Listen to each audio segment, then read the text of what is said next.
okay, there's all these no's coming in, but I want to say yes to my ideas and my concepts and the dancers that I love working with. And so I do create a lot of my own opportunities. And that obviously takes a big financial risk. There's so many logistics to organize, but sometimes I feel like I can't wait any longer, for someone to say, you're the winner, or like, we pick you. And so it's like deciding, okay, I've pitched this concept for 4 years. No one has said yes. It's time for me to make it happen on my own. I'm Caitlin, a former professional ballerina turned dance educator and career mentor, and this is the Brainy Ballerina podcast. I am here for the aspiring professional ballerina who wants to learn what it really takes to build a smart and sustainable career in the dance industry. I'm peeling back the curtain of the professional dance world with open and honest conversations about the realities of becoming a professional dancer. Come along to gain the knowledge and inspiration you need to succeed in a dance career on your terms. Hello and welcome to the Brainy Ballerina podcast. I'm your host, Caitlin Sloan, and I am joined today by Michelle Thompson. Michelle danced as a principal dancer with Ballet Austin and currently teaches in New York at SUNY Purchase, Steps on Broadway, Perry Dance, and NY Community Ballet. She also works as a freelance choreographer, producing original work with companies around the United States. Michelle, I'm so thrilled to talk to you today, and I love to ask my guests, why did you take your very first dance class? Excellent question. It's actually kind of a funny story. In our neighborhood, we would have a 4th of July kind of block party type thing. And it was the summer that I was 4 turning 5. We went to this party and I drew a very large crowd around me, dancing all kinds of crazy stuff. And this huge crowd was around me. And the host of the party looked at my mom and said, you got to get this girl in dance classes or like, I'm going to report you. And my mom, having 2 boys and then me was sort of like, I don't know where to go. This host was so wonderful and generous and said, I'll help you sign her up. We'll do a carpool. And so that's kind of how I entered my first sort of ballet tap class in actually South San Francisco, which was just a little ways from my home. And then from there, my teacher there opened a school called Westlake School for the Performing Arts. I kind of went over with her because I just adored her and loved her. Yeah. And then from there, she was like, I think you have a lot of talent, and told my parents, I think she should audition for San Francisco Ballet. So that's kind of how the progression went in my early training. What age did you start at San Francisco Ballet? I was 8. It was the summer I was turning 8. And actually, that's also another funny story is I loved my studio, Westlake School. I loved my friends. And I was honestly nervous. I didn't know what to expect. I knew that San Francisco Ballet was a very serious school. My parents just said, just go to the placement class, try it out. If you don't like it, you don't have to go back. You can return back to your other school. And so I went for the placement class and I came downstairs and they looked at me and they said, so what do you think? And I just said to them, this is what I want to do for the rest of my life. And like the rest is history. I trained at San Francisco Ballet. I absolutely loved it. It was such an amazing program and I learned so much. Can you tell us more about your training at San Francisco? The training there is very intense. As I progress, from level 1, level 2, so on and so forth, your schedule gets more intense. You have more different types of classes and the training becomes more intense to the point where when you go to high school, you have to kind of make a choice if you want to continue on that path. Your ballet class starts at 12:30, which is typically during a school day. And different people take on, different choices. There's some homeschooling, kind of independent study things, but I really wanted to still have kind of your traditional high school life. And so I found a private high school in San Francisco that really worked with my schedule. My last period before I would run to San Francisco Ballet, it was like 4 blocks away too. I would be like putting my hair up. They allowed me to eat my lunch while I was in class, which was very nice of them. And then I would just run those 4 blocks. Sometimes I'd even like put my tights on already. So I was really ready to go. So I did that for 4 years. while I was going to high school, and really made it work, and had high school friends that, were non-dancers, and then, had my really intense training at San Francisco Ballet. And you get to perform a lot, with the company, obviously. In the Nutcracker, as I kind of progressed, I got to be in other large productions. It was a lot of fun. What did that training in dancing in company productions as a student teach you about being a professional dancer? I learned so much. I mean, even just in the Nutcracker realm, I think for Snow, I had 4 tracks that I knew. It was like Snowflake 15, Snowflake 8, that kind of thing. Same thing with Waltz of the Flowers. And I learned so much about how to work in like a corps de ballet, and like how you pay attention to corrections, how you listen. If, one person is getting a correction, it's really for everyone. Betsy Erickson was the person that set a lot of that on us, and even after we would perform, she had all these notes for us.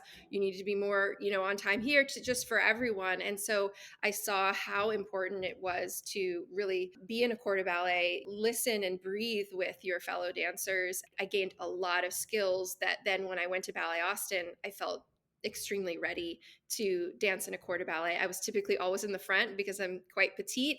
And I also really was so sensitive to the music, even when we were listening to an orchestra who maybe one night they're playing slower and one night they're quicker. And I learned that performing with San Francisco Ballet.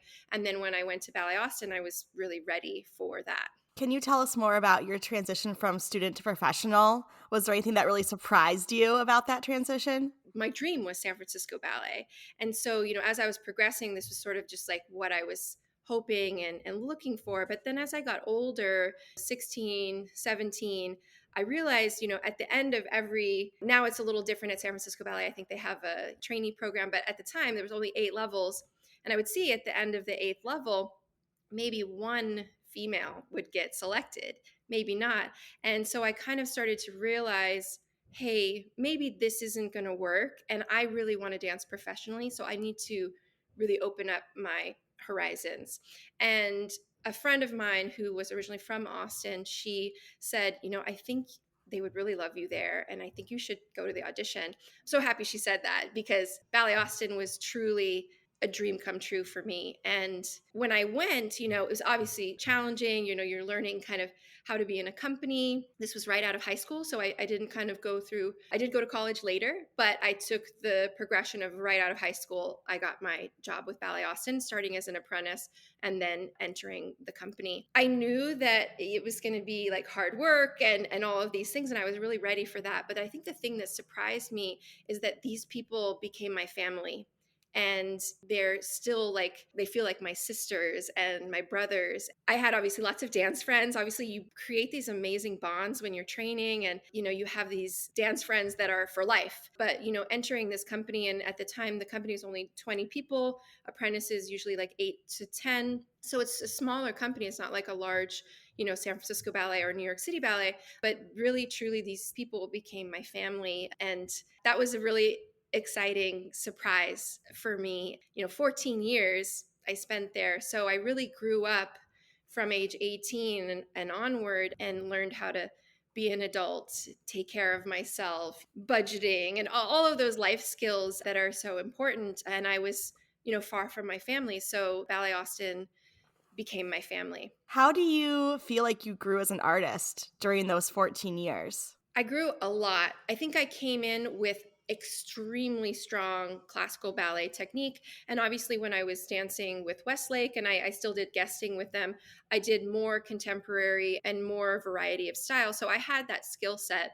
But I think Ballet Austin, even though the name has ballet in it, the rep that Ballet Austin does is very mixed. You have modern, you have ballet, you have contemporary ballet, point work, barefoot. You're really working a broad range. And at one point, I was an apprentice, and I really wanted to dance at Ballet Austin. And I asked during my dancer meeting, I said, I really want to dance here. Like, what do I need to work on? What can I improve on? And they said, your contemporary partnering skills and kind of your contemporary work could expand. Like, obviously, I was working very proficiently in classical ballet. I was getting cast in a lot of obviously full length ballets. Even as an apprentice, I was at the front of the line in the Swans, like I was doing well there. So I did some research and I actually went to a 6-week program at the Tisch School of the Arts where like each week you were working with a different modern choreographer technique, people like Doug Verone and David Dorfman. I mean, these really big people. And you would do like one ballet class a day. And then the whole rest of the day was modern, contemporary partnering. And that summer was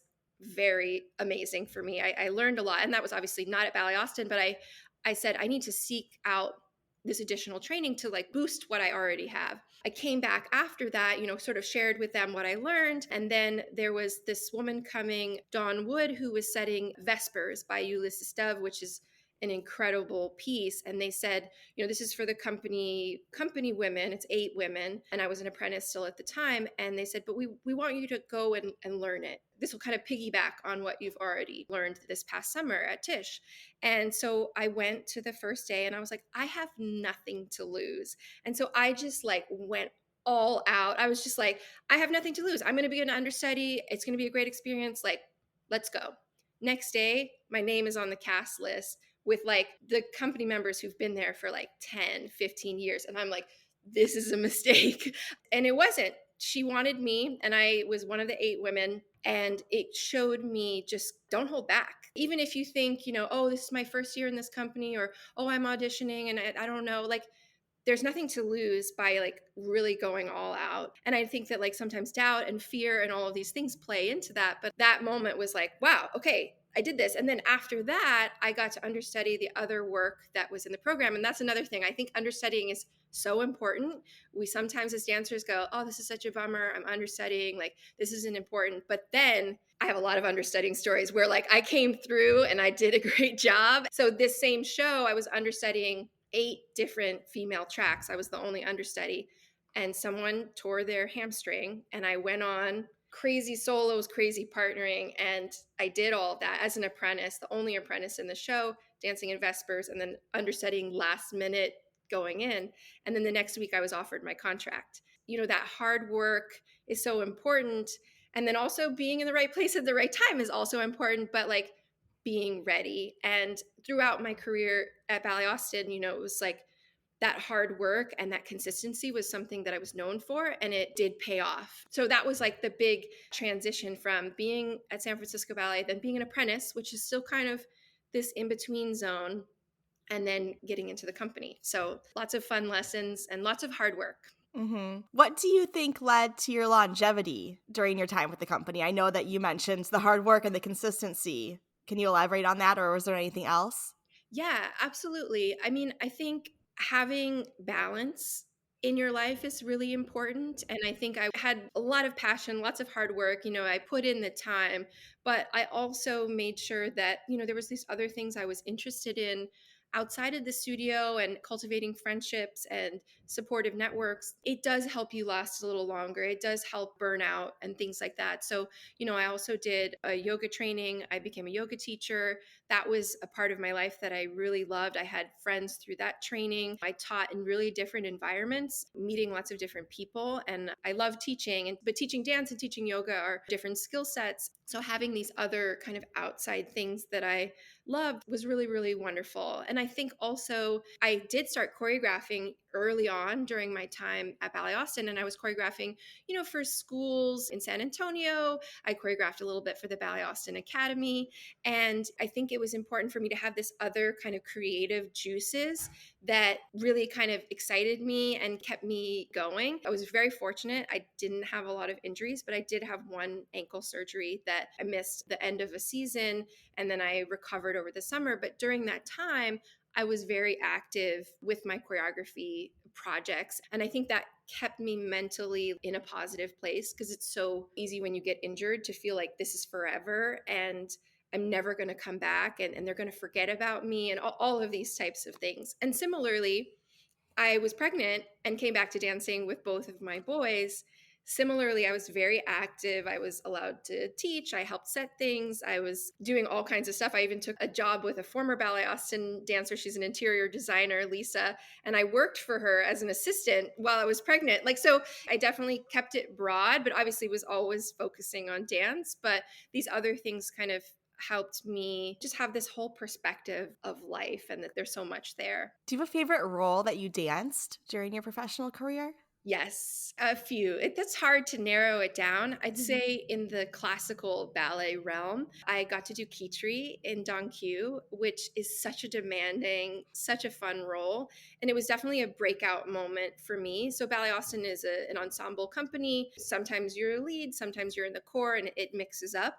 And getting to do Kitri was like I was still pretty young in the company. So it was definitely like a breakout moment for me. And I can remember like the very first entrance that Kitri makes. Like, this is a very traditional thing. Is like when the ballerina enters, the audience claps. Like, some audience members know what that took, and so like entering the stage, it's like it was like a chasse, I think it's soda shaw jump or something, and like the audience is just clapping because you've arrived. It was like, and everything about that, the 32 fouettes, the multiple pas de deux, the variations. So that was, as far as classical ballet, I think was like definitely stand out. The other work was called Belle Redux, which is Stephen Mills's version of Beauty and the Beast, but kind of told in this kind of more modern contemporary way. And I was Belle, and I was part of the creation of that role. And since then, the company has done it many times. And it's kind of fun to have people reach out to me and be like, I remember when you did that or when you created this role. And it was really special because that was my final season with Ballet Austin. And I was dancing with one of my favorite partners, Ed Carr. And honestly, anything I danced with Ed Carr was a favorite because it was just like we had a very special bond, and he was an amazing partner. And then I'd say maybe the last one, I know you only said one, but I got to work with this choreographer, Gina Patterson, who was also in the company. And she cast me in this work that was about Frida Kahlo. And I was, again, pretty young, but she saw something in me. And it was a lot of acting and passion, and it's really challenging work. And that, again, was kind of felt like a breakout moment for me. And we got to actually tour it in Europe, like, after we performed it in Austin. So I'd say those were probably the favorites. When it comes to dance ticketing solutions, I have tried them all, and honestly, none can hold a candle to DRT, the premier online ticketing provider for dance studios. Whether you're planning a recital, a summer camp, or the Nutcracker, DRT is the one I recommend over and over again. So, what sets them apart? DRT offers turnkey solutions and custom ticketing sites completely free. Plus, their dedicated customer service team works extended hours to support both you and the dance studio and your patrons. I have been lucky enough to experience their incredible customer service firsthand, and I am always blown away. No request is too crazy. They always find a way to make it happen so that you can sit back and focus on the dancing, knowing your customers are in great hands. Are you ready to get started? Tap the link in the show notes to learn more, and be sure to mention that the Brainy Ballerina referred you. Can you talk more about being a working dancing mom? Because I don't think we see it a lot that dancers have children and come back to the company. It's a tricky pathway. And so I'm curious how you made that work. Yeah, I agree. I think when I was growing up at San Francisco Ballet, I saw maybe one or two ballerinas do that. But in general, unfortunately, the language around it was sort of like, if you get pregnant, like your career is over and that's the end. And I love that that's changing. That's changing in such a big way over the last, 10, 15 years. And so I saw another dancer, Era Crumpy. She did that at Ballet Austin. And I saw how beautifully she did it, and that she was supported. It wasn't like after she got pregnant and came back she wasn't cast anymore. Like, I saw that it was okay. Like, it suddenly I saw an example of it, and I think that kind of gave me the courage to go for it. I'd also had friends in the company and friends around who did wait a really long time and then had challenges getting pregnant, because obviously there's only so much time, and for women the clock is different. And so I didn't want to be in a place where I wasn't able to have children because I just felt like I couldn't step away. And so seeing these examples gave me the courage to go for it, and obviously having a very supportive husband. And what I found so beautiful is, like I said, these people became my family. So when I was coming back, when I look back at it now, I'm like, whoa, I came back so quickly. Like, it's kind of crazy, but I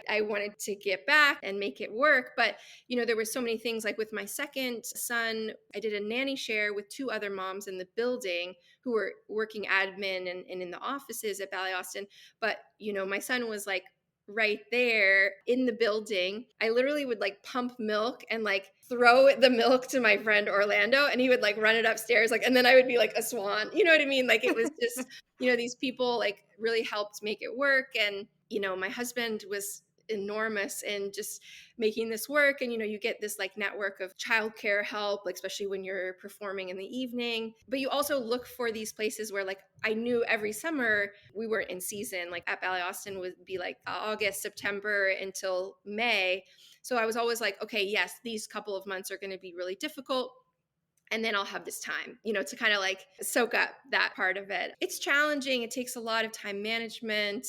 It takes a lot of network and support, but I'm so happy that I did it when I did. And I really, truly, I think Ballet Austin was very supportive, and they created the space for that to happen. And other women in the company have done similar things. It's possible. And I think when you come back, I mean, I was always so focused and so passionate, but you come back and you're like, I'm making this choice to be away from my baby. I need to like make the most of it.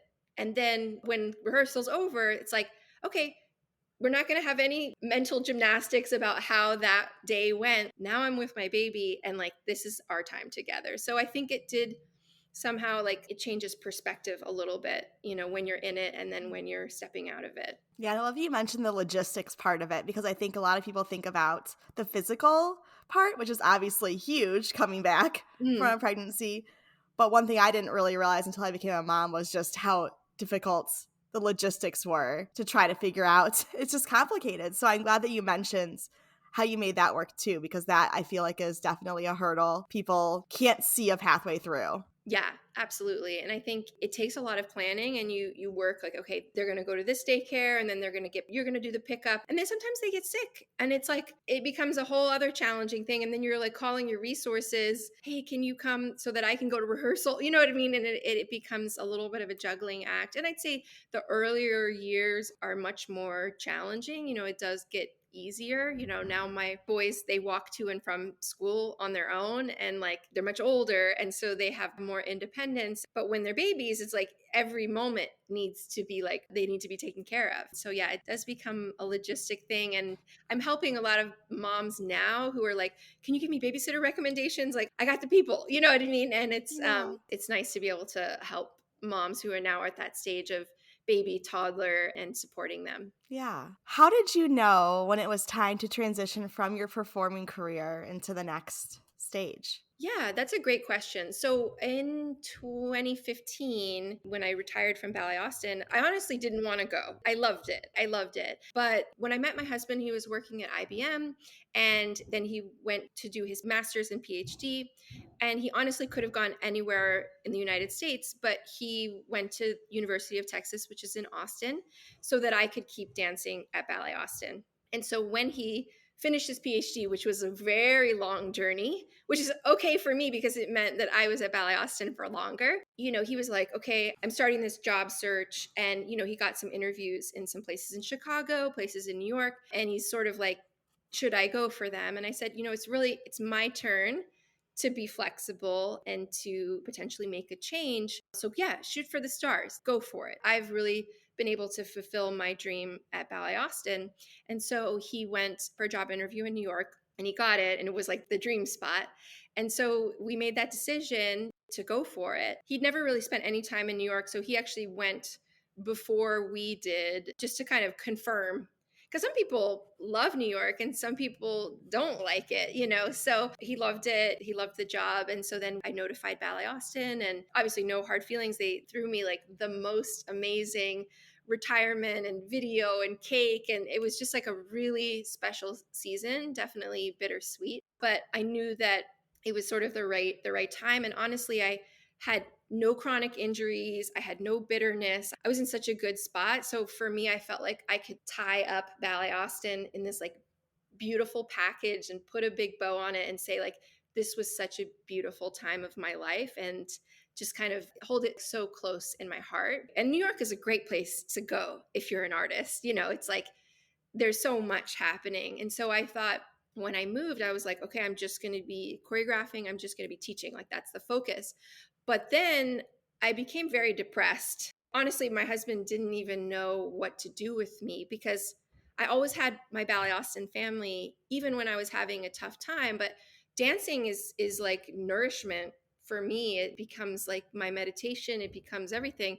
And so he found this audition for me, and he literally threw my point shoes at me, and he's like, go to this audition, like I don't know what to do with you. And so then I went, I got the job with this contemporary ballet company that does just like pickup work, the director Erin Renee Young. And I made a new family with these women that were part of this company. Since then, I've actually performed a lot more than I thought I would, but definitely I retired as like a ballet dancer company member. Like that part of my life, definitely, like we put the bow on it and it finished. But this became a really different performing life kind of part. Even now I still do a little bit of performing, but it's usually my own work, and I'm very much moderating what it is. And I think a lot of that came out of COVID. It was like, okay, I have all these ideas, but I can't necessarily like bring all of these dancers together. I can maybe bring one dancer in and like we can make a duet. I've performed a lot in that way. But definitely I could not go on stage and do Kitri and like things like that. So it's an interesting thing to really feel like, okay, I retired from that part of my life, but still like having this like deep hunger and like desire to still dance. And honestly, I do think I'm going to be like that 80-year-old woman that's like, taking class at Steps or wherever. Like, I hope I can still be that way. And I honestly think I will be.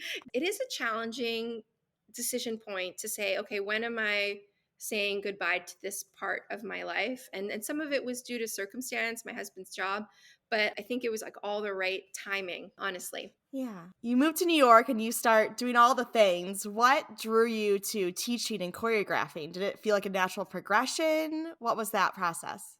Yeah, absolutely. I got really lucky. I was able to land a position teaching at SUNY Purchase, and since then have taught a lot more choreographed. And teaching at the college level is such an interesting spot to be at. These dancers are transitioning from student, like we talked earlier, into adult professionals. And I really love teaching that age group and that particular spot where they want to become professionals. And I feel like I have a lot to offer them, not just in the technique realm, but in the life skills and the etiquette of being in a company and working with other choreographers. And since then, teaching in other open class spaces in New York, I love teaching open class because everyone that's shown up there has decided that that's what they want to do with their day. You get a very mixed group of people. And this is one reason I love teaching yoga too, is like I used to teach these like 6 a.m., 7 a.m. yoga classes in Austin. And it's like those people are deciding that they want to get up that early and be with you and work in this practice. And so I do really love teaching open class because you get to meet new people. You meet people of all different walks of life and ages, and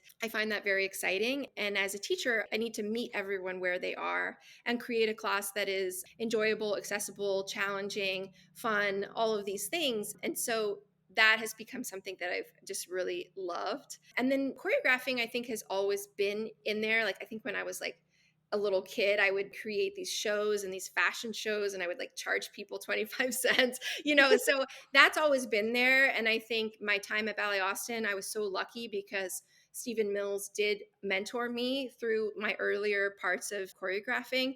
Even sometimes I think he would get opportunities would come his way, and he was just honestly so busy that he would throw my name into the hat. And I got to do some really amazing things, working at the Blanton Museum and working with different musicians.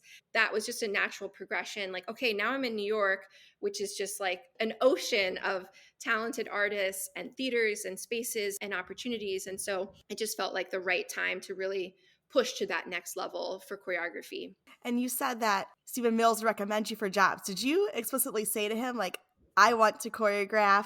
If there's anything that comes up, can you recommend me? Or did he just see a talent in you? How did you navigate that? Yeah, so it actually was an interesting thing. I think it was maybe my first or second year in the company at Ballet Austin, and I was really wanting to work on kind of a concept, a project. Ballet Austin now is in this huge, beautiful building, but at the time it was in a place we called the Firehouse, and there was just two studios and then a Pilates studio. But I was in this small studio, and I had a couple of my friends there, and then Michelle Martin, who is the associate artistic director, someone very near and dear, and just was a wonderful support through my career. She opened the door of the studio and was like, "Oh, I'm so sorry. I didn't mean to interrupt." And I was like, "Oh, no, I'm just like working on something." And she saw me working with some of the other apprentices and company members, and she's like, "You choreograph?" And I was like, "Yes." And she's like, "Come see me in my office later." And I was like, "Okay."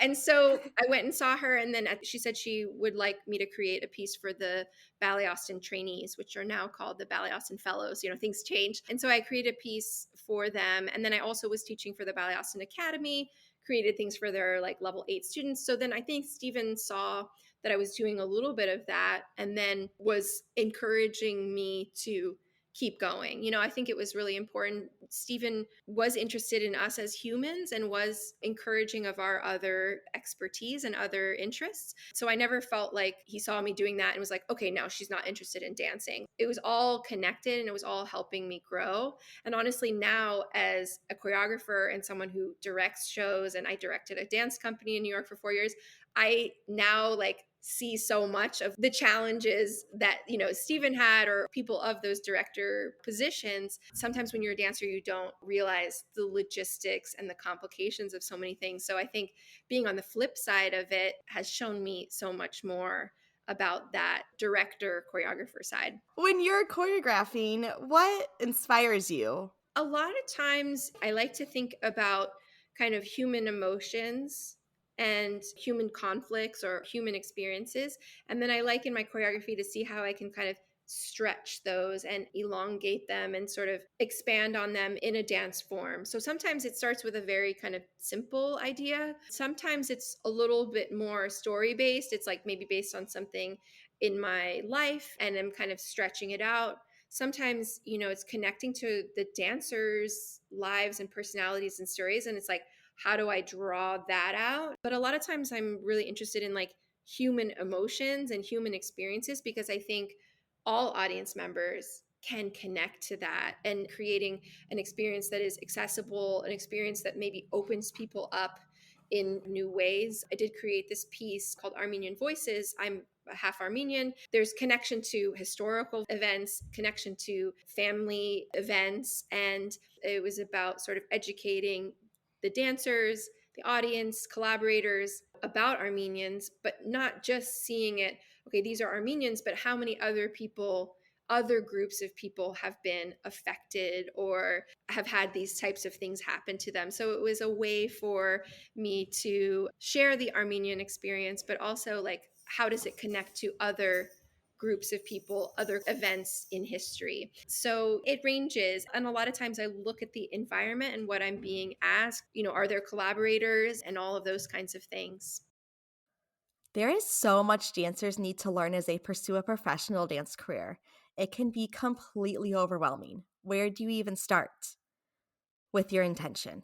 To me, this is the first step in defining success on your terms. Once you have an intention for your career based on your core values, you can begin to hone in on a strategy to make your goals a reality. But without it, you will always feel out of alignment, out of control, and ultimately unfulfilled in your career. So, how do you figure out what success means to you? With the Brainy Ballerina Intentional Career Handbook. This is not just your ordinary book. The Intentional Career Handbook walks you through everything you need to think about as you embark on your dance career. With over 50 guided question prompts, you will dive deep into determining what really matters to you in a dance career based on your individual core values. By the end of this handbook, you will not only be crystal clear on your goals, but in the mindset you need to make it happen. Tap the link in the show notes to download your copy today and start pursuing your dance career with intention. As a freelance choreographer, how are you going about finding work, finding opportunities, kind of making a name for yourself in that area? Yes, I think this is one of the most challenging parts. There are tons of applications for whether it be residency, working with a particular company, and I apply for like all of them. As long as I fit within the requirements. Like sometimes it says, you have to be a certain age, or if you haven't choreographed on companies or colleges before, so that's more of like a beginning stage. So some of those I don't fit the requirements, so I won't apply for them. But some of these things I've been applying for 10 years, and every time it's been a no. And sometimes I have to reassess and go, okay, maybe I'm not what they're looking for. But at the same time, if I don't keep trying, then I'm not showing them that I'm interested. Figuring out, okay, really looking at like who are they selecting and do I really fit what they've been doing. I always tell my students, if you go to an audition and you get a no, that doesn't mean don't come back. I've known people who've auditioned for the same company 7 or 8 years and then they get it on the ninth try, or maybe it's the third try, but that first no doesn't mean no forever. I definitely keep applying for these types of things, but I've also gotten to this stage where, okay, there's all these no's coming in, but I want to say yes to my ideas and my concepts and the dancers that I love working with. And so I do create a lot of my own opportunities. And that obviously takes a big financial risk. There's so many logistics to organize, but sometimes I feel like I can't wait any longer, for someone to say, you're the winner, or like we pick you. And so it's like deciding, okay, I've pitched this concept for 4 years. No one has said yes. It's time for me to make it happen on my own. It's challenging. Sometimes younger choreographers come to me for advice and they're like, oh, I applied for this thing and I got a no. And I'm like, I've applied 10 times and every time it's been a no. And they were like, whoa, really? And I'm like, yeah. And I also like something that students tell me and other choreographers tell me is I share like on my Instagram story, like when I do get a rejection, I maybe cover up the name of the thing or something, but I do share that because I think sometimes, especially in this world with the younger generation and social media, is like they see all these people succeeding. Oh, I got the residency, I got the commission, I got the job. And then they don't see all the no's before that. And so I still want to share with people, not that I'm being like boohoo for me, but it's the reality of it, because I worry sometimes that my students think like everything happens in a one-time audition or one-time application. And it does for some people. Some people get really lucky like that, and they're talented, but it's like right place, right time. But for most people, it's a really long haul and it's a lot of applying and a lot of pitching. And I sometimes do cold contact emails. I get radio silence. And then there's other times where someone, which I do for people all the time, is they're like, let me help you do an intro. And then that intro leads to someone going, oh, this person has already worked with this person. They must be good enough, or they must have, the right kind of stuff. Yeah, it's definitely a challenge. It's a lot of no's, it's a lot of rejection, but you have to keep going if you want it. If at a certain point you don't feel inspired anymore, you have no more ideas to share, or you feel like, oh, I don't want to do this, then that's different. But it's like, if the ideas are there and the concepts are there, I tell myself like, okay, just keep going, even when it's hard. Do you have a dream project you'd love to do as a choreographer? Well, right now I'm actually producing a show that's going to be performed September 18th through the 21st in Brooklyn. And this is the one I think I was mentioning, is like I've had this idea since 2020 and I've pitched it for a lot of applications, so I've been writing about it and sort of dreaming about it going on now maybe 5 years. And it was actually, I was in conversation with my uncle who lives in Brooklyn, who's like a big supporter of mine. And he was like, Michelle, stop waiting. Like, do it yourself. Like, you've produced shows before, you've directed a dance company, you have all the skills to lead, produce, to organize all of these things, just go for it. And so that kind of got in my head. And I was like, okay, honestly, like all these people said no to it, but like I want to say yes to my concept. And so I'm doing it. And it's definitely like, I typically work very fast. If someone like Pegasus Contemporary Ballet director Diana Crowder, she's like, we want you to come. I did that piece in like I don't know, it was like 4 days and 2 Zoom rehearsals. I can work really fast. But in this scenario, it's a over an hour long show, really large cast. So I'm taking it much, much slower in the sense that I auditioned people last summer. I've done little segments of it for smaller performances. We performed part of it in Houston, actually, for a festival. And so now I'm in this where it's over a year of pre production work. But before that, there was all this writing and pitching for other opportunities. A big dream is coming true, and I'm doing it on my own. As far as like other dreams, there's lots of things I've pitched and applied for that I would love to get. I mean, things like the Ballet X Fellowship, the New York Choreographic Institute that's done through New York City Ballet and School of American Ballet. Center for Ballet and the Arts has like this really beautiful residency. I'll keep trying, I'll keep going. But in the meantime, I'm sort of trying to also make things happen and then not wait for the permission to go and to do it. Because I might never get selected for those. And in some cases, I think maybe I don't know, like, I think sometimes they're looking for like a younger, kind of maybe more emerging person for some of these opportunities. And I've been in the game for a while. So maybe that's not what they're looking for. And then also, sometimes I feel like I can make something that's very balletic or very contemporary ballet. And then I make a lot of work that's really much more contemporary and modern. Like I have a really broad range. But if you look at my resume as a dancer and my training, I look like a ballet person. But it's interesting because sometimes I think the feedback I get is like for a ballet thing, oh, you're not ballet enough. And then for like a Whim Whim is another one that I've applied for many times. They haven't said this, but I feel like they probably look at me and I'm too ballet. So I don't know if that plays into some of this. Is like people Mhm. want to know like, okay, what type of choreographer are you? What work do you make? What exactly is your perspective and your vision and like what you show? And like for me, it's honestly really broad because I like to look at the dancers that are in front of me. I like to listen to what I've been asked. Maybe the program is about a particular concept. Maybe they want it on point.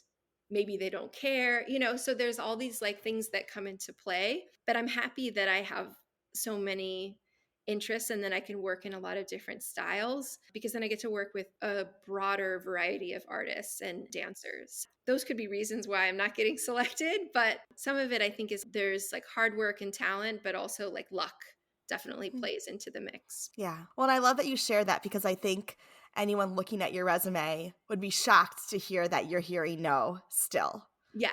Right? Like, as a dancer, you want to think you get to a point where you stop hearing no, and I think just to reiterate to dancers, like, that is always gonna be part of the process, and saying yes to yourself, just saying, "I'm just gonna do this on my own." I love that concept, and I just think that's very valuable information for dancers to hear as they're starting their career or transitioning into choreography, whatever it is they want to do, knowing that the no's never really end, but you gotta just keep pushing. Yeah, absolutely. Kind of shifting into your teaching, can you share as a teacher, do you have kind of a philosophy or something you hope to teach your students beyond technique? Yeah, absolutely. That's a wonderful question. And I think this really applies in the college setting when I'm teaching at SUNY Purchase or I've worked with the Hart School in Connecticut. Obviously, the technique is so important. I'm trying to train them with proper technique and artistry and all those things that happen in the classroom.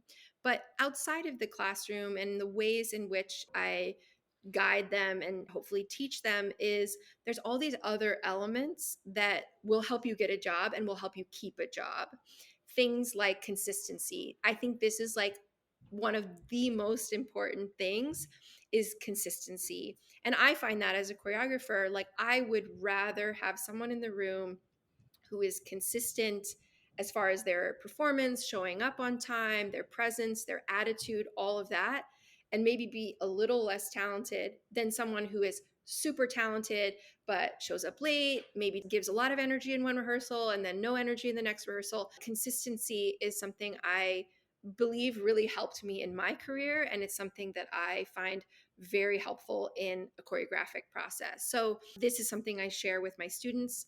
Communication is essential. A lot of them are like, I want to be a freelancer in New York. And then they miss class and they don't tell me why they missed class. And I'm like, you have to communicate with your choreographer. And I say, even if someone sends you all of these dates and says, are you available for April this, April that, and you don't know about all the dates, I say, email them back and say, I'm waiting on my work schedule, but I know that I'm available April 1st and 2nd. I'm waiting to hear back about so on and so forth.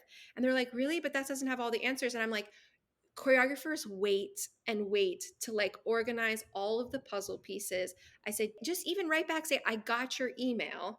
I am waiting for such and such. And for some students, they're just like, what? But I don't have all the answers. I'm like, just email back. I promise you it will go a long way. Or if they're too busy and they can't take the job, still email back, because your etiquette and the way you do that, it moves through other spaces and other times. So even if you can't do it, email back and say, I'm so sorry, I have these other projects that I've committed to, but thank you so much. I hope we can work together in the future. Things like that really do make a difference and can help people sustaining jobs. Communication is so important, especially for people freelancing and doing multiple things. Once you're in a company, it's a little bit different, because it's like, this is the set schedule, and maybe there's a little less of that, like needing to email someone about something. But freelancers in general, that communication piece is so important. And then a positive attitude in the rehearsal space, like someone who's like, okay, maybe there's like an issue with the partnering, and you might see someone that's kind of like,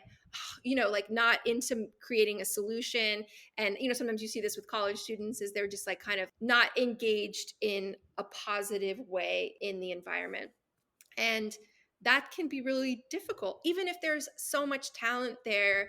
Someone who is not engaged in a positive way in the process, and also a passionate way. Sometimes someone can be so talented, but if they're not engaged even in classwork, sometimes it can be sort of like, do they want to be here? As a choreographer or as a teacher, you're sort of like, oh, I don't know that I want to work with someone who's like not wanting to be here, because it creates a negative pocket in the room, and it kind of can draw down the energy of the room. Whereas if you have a bunch of people who are like, yeah, let's figure out the partnering. Okay, what if you try this? And like, there's this like positivity around it. And I think I was always that person in the dance space, is like creating solutions, building bridges. If someone was having a tough time, is like, how can we help them out? Going over choreography with people who had questions with the counts. Like, that's such a great skill to have, instead of like, okay, I'm just an independent person, I'm going to sit back and like wait to be told what to do and like not care about the other people in the room, which you see, unfortunately. And so I try to sprinkle this in when I'm working, even just in a ballet class with my college students, because I want to help them as they get into whatever type of dance career they want to get into. And even if it's not a dance career, like these skills of consistency, communication, and a positive attitude is like, it'll take you so far. Yeah, so those are probably the things that I try to drive home with them. Last question for you. What advice would you give to an aspiring dancer who's pursuing their professional career? Great question. I think what we were talking about earlier, about there's going to be a lot of no's, there's going to be a lot of rejections. And it's so hard in that moment to not take it personally, because you're like, this is my life. This is everything I've been working for since I was a child. And I've worked every day of my life for this. And then right now, in this quick moment, you're saying no, or you're cut. And that can be devastating. Prepping yourself for, okay, yes, there are going to be these no's coming in, but 1, 2, 3, 4, 5 no's doesn't mean forever no. And sometimes you just have to find your right people, the right choreographer, the right environment that you're really going to click in. And sometimes it takes people a long time. And I think it's sometimes challenging for college students, because they're like, oh, I did this 4 additional years of really intense training. It should happen right away. And I wish it did. I really wish it did, but sometimes it doesn't. That can be a really frustrating moment. But prepping yourself and just saying, yeah, there's going to be no's, and maybe even sharing with your other friends, keeping that open communication so that you don't feel alone in your no. And you're like, okay, so and so had a no, so and so had a no. Oh, and then my friend got a yes. That's so exciting for them. Okay, one day I'm going to get my yes, and to keep trying. But if we don't show up for the auditions, if we don't apply, if we don't say, hey, I'm interested in choreographing for your company, People don't know. They're not going to just pluck you out of an Mhm. environment. Sometimes it happens. And that's the thing I think that becomes frustrating is like dancers or choreographers see people that are just handpicked out of situations. And those are rare. Those are rare. And saying, like, that is a rare special case. And just because I'm not getting plucked out and just chosen without even auditioning, without even applying, that is rare. Going through the process, going through all of that is going to make you stronger. It's going to give you grit. It's going to give you perseverance. All these things that are going to help you stay longer and not burn out. Because sometimes also I've seen people get plucked out and chosen and they burn out in different ways because maybe they didn't have this intense period of the work of getting chosen that makes you so strong. It makes you so resilient because you keep getting up, you keep getting up, you keep getting up. I find that also interesting. So sometimes people say, oh, these no's are negative. This means a negative thing about me. But the flip side, like me being the optimist, positive person, is like, no, that's actually teaching you things about how to get up again because there's always going to be challenges coming your way. So it's like that no is teaching me how to take care of myself when it's hard. That no is teaching me how to push a little bit harder, be a little bit braver, go for that next thing, have that courage. That then I think makes you even a richer artist because you have all of this work that you did to arrive on that stage. And it wasn't just that someone just picked you. That's the optimist version of all of the no's and all of the rejections. But the positive attitude is so important, so important because it's easy to get dark and it's easy to get negative when there are all those no's coming in. Yeah, you've got to maintain that optimism in the face of all of it, or else it's going to get too heavy. Yeah. So good, Michelle. This is amazing. If any dancers want to learn more about you or your work, where can they find you? Couple places. So my Instagram, which is Michelle _Thompson _Ulrich, which is my married last name, ULERICH. I have all of my teaching happening there, choreography, things happening. If you want to reach me personally, I'm okay with email, and that is michelle.ulerich@gmail.com. And you can even email me there and sign up for I do a monthly newsletter, which has like all of my classes and shows and opportunities that are happening. I'm currently working on my website right now. I did have a website and then it felt like I stopped updating it like March of 2020 because I just got so busy directing a dance company and managing that through COVID that it seemed like my website kind of like just stopped. And so I'm currently updating it. A friend is helping me. So I don't have that ready yet, but when it is ready, I'm going to put it on my Instagram bio. But yeah, those are the main places. And the big show that I'm working on has its own Instagram as well. And that's called Dinner Party Project NYC with underscores in between each of those words. I'd love to connect. Perfect. I'll put that all in the show notes for any dancers looking to see. And thank you so much, Michelle. This was a great conversation. I really learned a lot from you, and I really appreciate your time. Thank you so much. Really appreciate it. Thank you for tuning in to the Brainy Ballerina podcast. If you found this episode insightful, entertaining, or maybe a bit of both, I would so appreciate you taking a moment to leave a rating and hit subscribe. By subscribing, you'll never miss an episode, and you'll join our community of dancers passionate about building a smart and sustainable career in the dance industry. Plus, your ratings help others discover the show too. I'll be back with a new episode next week. In the meantime, be sure to follow along on Instagram at The Brainy Ballerina for your daily dose of dance career guidance.